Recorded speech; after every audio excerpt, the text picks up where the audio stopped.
I want to show you a single building in Nigeria that's about to rewrite Africa's entire energy story.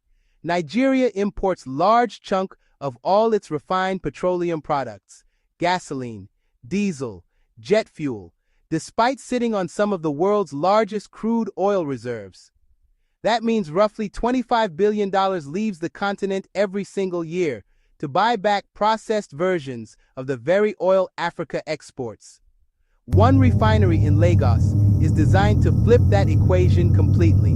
Nigeria alone produces about 1.4 million barrels of crude oil per day, making it Africa's largest producer.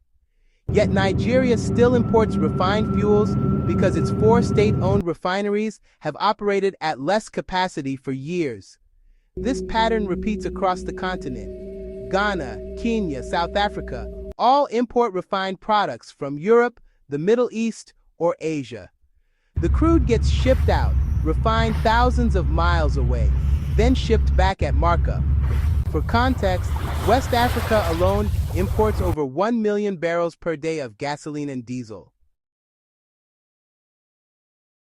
The Dangote refinery sits on 2,635 hectares in the Lekki Free Zone, just east of Lagos. To put that into perspective, that's about 6,500 acres, larger than 3,700 soccer fields, or roughly the size of Manhattan, below 42nd Street.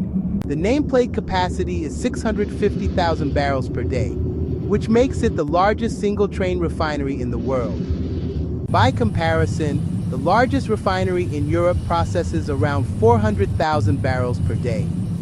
The project cost approximately $19 billion, financed through a mix of equity from the Dangote Group, local and international bank loans, and export credit agencies.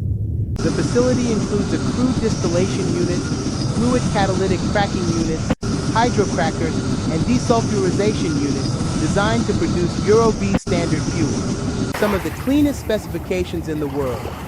It has a dedicated single-point mooring buoy 3 kilometers offshore to receive very large crude carriers, plus 435,000 cubic meters of crude storage, and 2.9 billion liters of refined product storage.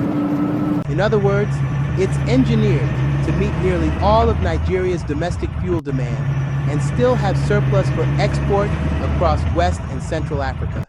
Aliko Dangote, Africa's richest person, built his fortune on cement and sugar before pivoting to energy. The Dangote Group pursued vertical integration: own the refinery, control the logistics, secure the feedstock. The refinery sources crude from Nigeria's domestic production, fields in the Niger Delta and offshore, eliminating the need to import feedstock. The Lekki site was chosen for its deep water access, proximity to Lagos's 20 million people, and the free zone tax incentives. The economic impact is projected to be transformative. Nigeria currently spends about $8 billion per year importing refined fuels. The refinery is expected to cut that import bill by 80% or more, saving foreign exchange and stabilizing the naira. Direct employment is around 9,500 workers during peak construction, with 2,000 permanent jobs once operational. Indirect jobs, trucking, marine logistics, retail fuel distribution, could add tens of thousands more. The refinery also plans to produce polypropylene for plastics, creating a downstream petrochemicals industry. For context, that could reduce Nigeria's plastics import bill by another $1 billion annually. Looking ahead, full ramp up to 650,000 barrels per day would make Nigeria a net exporter of refined products for the first time in decades. The refinery is positioned to supply landlocked countries like Chad, Niger, and Burkina Faso, which currently pay premium prices for fuel trucked from coastal ports. Dangote has also signaled plans to integrate a fertilizer plant and expand petrochemicals. If successful, this single facility could cut Africa's refined fuel import bill by 15 to 20% and set a template for other countries, Angola, Libya, Algeria, to build modern refineries instead of exporting crude and importing products. What happens in Lagos, over the next 2 years will determine whether Africa can finally close the loop on its energy economy. One refinery won't solve every problem, but it proves the model can work. Africa has the oil, the market, and now the infrastructure to stop hemorrhaging billions on fuel imports. The Dangote refinery is the test case.